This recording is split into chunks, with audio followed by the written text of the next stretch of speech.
അസാധ്യം എന്ന വാക്ക് എന്റെ നിഘണ്ടുവിലില്ല. മോട്ടിവേഷൻ വീഡിയോസിലും പ്രഭാഷണങ്ങളിലും പ്രേക്ഷകരെ മോട്ടിവേറ്റ് ചെയ്യാൻ വേണ്ടി നെപ്പോളിയന്റേതെന്ന് പറയപ്പെടുന്ന ഈ വാചകം നമ്മൾ പലകുറി കേട്ടിട്ടുണ്ടാകും. എന്നാൽ ഐൻസ്റ്റൈൻ, അബ്ദുൽ കലാം ഒക്കെ പറഞ്ഞു എന്ന രീതിയിൽ വരുന്ന പല മോട്ടിവേഷൻ വാചകങ്ങൾ പോലെ ഇങ്ങനെയൊരു വാചകം നെപ്പോളിയനും പറഞ്ഞിട്ടില്ല. നെപ്പോളിയന്റെ യഥാർത്ഥ വാചകം ഇംപോസിബിൾ ഈസ് നോട്ട് ഫ്രഞ്ച്, അതായത് അസാധ്യം എന്നത് ഫ്രഞ്ച് അല്ല എന്നതാണ്. അത് തന്റെ എതിരാളിയോടോ അല്ലെങ്കിൽ തന്റെ പട്ടാളക്കാരെ മോട്ടിവേറ്റ് ചെയ്യേണ്ട ഒരു അവസരത്തിലോ അദ്ദേഹം പറഞ്ഞതുമല്ല.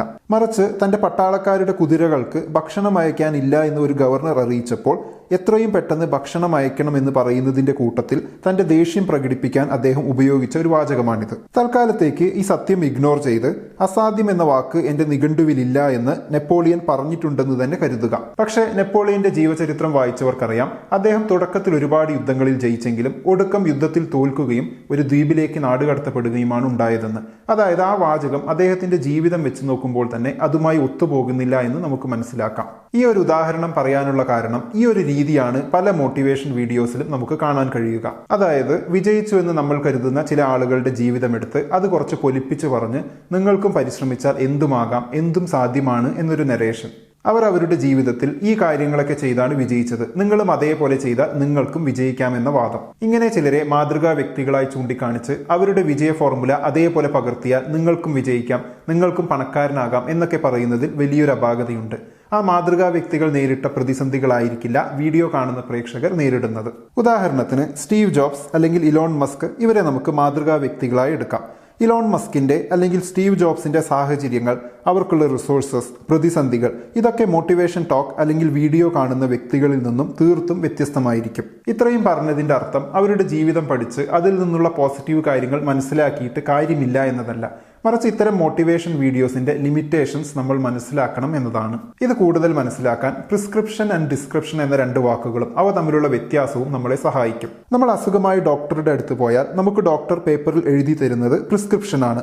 അതായത് അതിൽ എഴുതിയതുപോലെ കൃത്യസമയത്ത് ആ മരുന്ന് തന്നെ കഴിച്ചാലേ നമ്മുടെ അസുഖം മാറും. നമ്മൾ തീർച്ചയായും ഫോളോ ചെയ്യേണ്ട ഒരു നിർദ്ദേശമാണത്. ജീവിതത്തിലെ പല സന്ദർഭങ്ങളിലും ഇതുപോലുള്ള പ്രിസ്ക്രിപ്ഷൻസ് ഫോളോ ചെയ്യേണ്ടത് നമുക്ക് ആവശ്യമാണ്.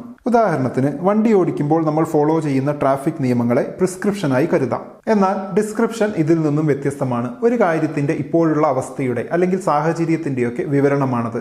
പക്ഷെ അത് അതേപോലെ ഫോളോ ചെയ്യണമെന്ന് ഒരു നിർബന്ധവുമില്ല. ഉദാഹരണത്തിന് നമ്മൾ കൂട്ടുകാരോടൊപ്പം ക്രിക്കറ്റ് വീടിന്റെ മുറ്റത്തോ പറമ്പിലോ പാടത്തോ റബ്ബർ തോട്ടത്തിലോ ഒക്കെ കളിച്ചിട്ടുണ്ടാകും. ക്രിക്കറ്റ് കളിക്ക് ചില നിയമങ്ങൾ, അതായത് പ്രിസ്ക്രിപ്ഷൻ ഉണ്ടെങ്കിലും നമ്മൾ ഇങ്ങനെ കളിക്കുമ്പോൾ നമ്മുടേതായ, നമ്മുടെ സൗകര്യത്തിനുതകുന്ന നിയമങ്ങൾ ഉണ്ടാക്കും. കാരണം ക്രിക്കറ്റിന്റെ അംഗീകൃത നിയമങ്ങൾ അതേപോലെ ഫോളോ ചെയ്ത് ക്രിക്കറ്റ് നമുക്ക് പറമ്പിൽ കളിക്കാൻ പറ്റില്ല. എന്നാൽ നമ്മൾ കളിക്കുന്നത് ക്രിക്കറ്റ് ആണ് താനും. ഈ സാഹചര്യത്തിൽ നമ്മൾ ക്രിക്കറ്റ് കളിയുടെ യഥാർത്ഥ നിയമങ്ങളെ ഡിസ്ക്രിപ്ഷൻ ആയിട്ടാണ് കാണുന്നത്. അതാണ് പ്രായോഗികം. മോട്ടിവേഷൻ വീഡിയോസിന്റെ ഒരു പ്രശ്നമായി എനിക്ക് തോന്നിയിട്ടുള്ളത് പലപ്പോഴും ഡിസ്ക്രിപ്ഷനായി അവതരിപ്പിക്കേണ്ട കാര്യങ്ങൾ പ്രിസ്ക്രിപ്ഷനായി അവതരിപ്പിക്കും എന്നതാണ്. അത് മിക്കവാറും പേരുടെ ജീവിതത്തിൽ പ്രായോഗികമല്ല എന്ന് മാത്രമല്ല, അത് ചിലപ്പോൾ നെഗറ്റീവായും ബാധിക്കും. ഒരു ഉദാഹരണം പറയാം. കുട്ടികൾക്ക് പഠനത്തിൽ ഫോക്കസ് ചെയ്യുന്നതിനുള്ള ഒരു മോട്ടിവേഷൻ വീഡിയോ ഉണ്ടെന്ന് കരുതുക. +2 ഏറ്റവും കൂടുതൽ മാർക്ക് വാങ്ങിയ ഒരു കുട്ടിയെ മാതൃകാ വ്യക്തിയാക്കിയാണ് ആ വീഡിയോ ചെയ്തിരിക്കുന്നത്. അതിൽ പറയുന്ന ഒരു കാര്യം, ആ കുട്ടി എല്ലാ ദിവസവും രാവിലെ 4 മണിക്ക് എണീറ്റ് പഠിച്ചതുകൊണ്ടാണ് നന്നായി ഫോക്കസ് ചെയ്യാൻ പറ്റിയതെന്നും റാങ്ക് കിട്ടിയതെന്നുമാണ്. അതുകൊണ്ട് ഈ വീഡിയോ കാണുന്ന എല്ലാ കുട്ടികളും മോട്ടിവേറ്റഡ് ആയി ദിവസവും 4 മണിക്ക് എണീറ്റ് പഠിക്കണം. അങ്ങനെ ചെയ്താൽ റാങ്ക് കിട്ടുമെന്ന ഒരു ടോണിലാണ് ആ വീഡിയോയിലൂടെ മോട്ടിവേഷൻ നൽകുന്നതെന്ന് കരുതുക. ആ മാതൃകാ കുട്ടിയെ സംബന്ധിച്ചിടത്തോളം 4 മണിക്ക് എണീറ്റ് പഠിക്കുന്നതായിരിക്കും ഏറ്റവും ഉചിതമായ ശീലം. എന്നാൽ എല്ലാ കുട്ടികളും അങ്ങനെ ചെയ്യണമെന്ന് പറയുന്നത് മണ്ടത്തരമാണ്. കാരണം മറ്റൊരു കുട്ടിയെ സംബന്ധിച്ചിടത്തോളം ആ കുട്ടിക്ക് രാത്രി പഠിക്കുന്നതായിരിക്കും ഇഷ്ടം. അതായിരിക്കും ആ കുട്ടിക്ക് നല്ലത്. അതിനു പകരം ഈ മോട്ടിവേഷൻ വീഡിയോ കണ്ട് മോട്ടിവേറ്റഡ് ആയി രാവിലെ എണീറ്റ് പഠിക്കാൻ തുടങ്ങിയാൽ അത് സ്വയം ടോർച്ചർ ചെയ്യുന്നത് പോലെയാകും. അതിന്റെ റിസൾട്ടും നെഗറ്റീവ് ആകും. അതുകൊണ്ട് ആ മാതൃകാ കുട്ടിയുടെ ശീലം ഡിസ്ക്രിപ്ഷനായാണ് അവതരിപ്പിക്കേണ്ടത്. അങ്ങനെയാണ് അത് സ്വീകരിക്കേണ്ടത്.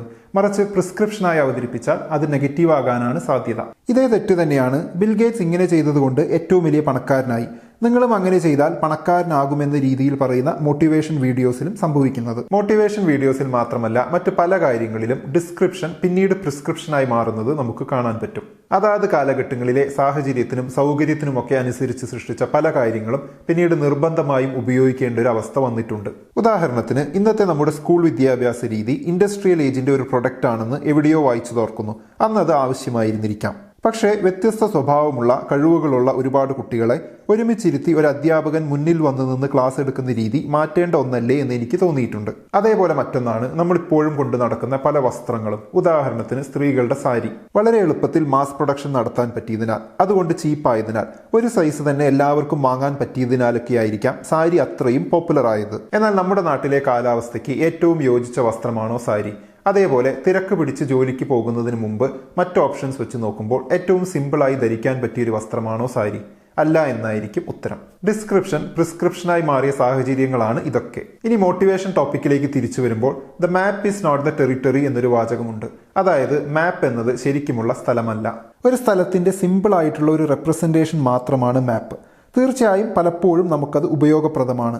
പക്ഷെ മാപ്പാണ് ശരിക്കുമുള്ള ഭൂപ്രദേശം എന്ന് നമ്മൾ തെറ്റിദ്ധരിക്കരുത്. ഒരാളുടെ ജീവിതം അയാൾ എത്ര തന്നെ വിശദീകരിച്ച് പറഞ്ഞാലും അത് വാക്കുകളിൽ ഒതുങ്ങുന്ന വിശദീകരണം മാത്രമാണ്. മാത്രമല്ല അയാൾക്ക് സഞ്ചരിക്കേണ്ടി വന്ന കുണ്ടും കുഴികളിൽ നിന്നും തീർത്തും വ്യത്യസ്തമായവയായിരിക്കും നമുക്ക് തരണം ചെയ്യേണ്ടി വരുന്നത്. ചുരുക്കത്തിൽ മോട്ടിവേഷൻ വീഡിയോസ് കാണുന്നതിൽ തെറ്റൊന്നുമില്ല.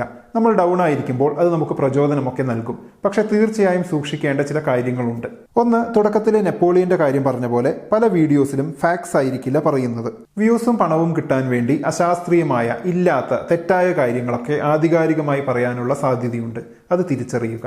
രണ്ടാമത്തെ കാര്യം, വീഡിയോയിൽ പറയുന്ന കാര്യങ്ങൾ ഡിസ്ക്രിപ്ഷനായി എടുക്കുക. ഇനി ചില കാര്യങ്ങൾ പ്രിസ്ക്രിപ്ഷനായി എടുത്താലും സ്വന്തം ജീവിതത്തിൽ എത്രത്തോളം പ്രായോഗികമാണ്, ഉചിതമാണ് എന്നൊക്കെ ചിന്തിക്കുക. അതേപോലെ ചെയ്താൽ അതേപോലെയാകുമെന്നൊക്കെ പറയുന്നത് മിക്കപ്പോഴും പ്രായോഗികമല്ല എന്നത് മനസ്സിലാക്കുക.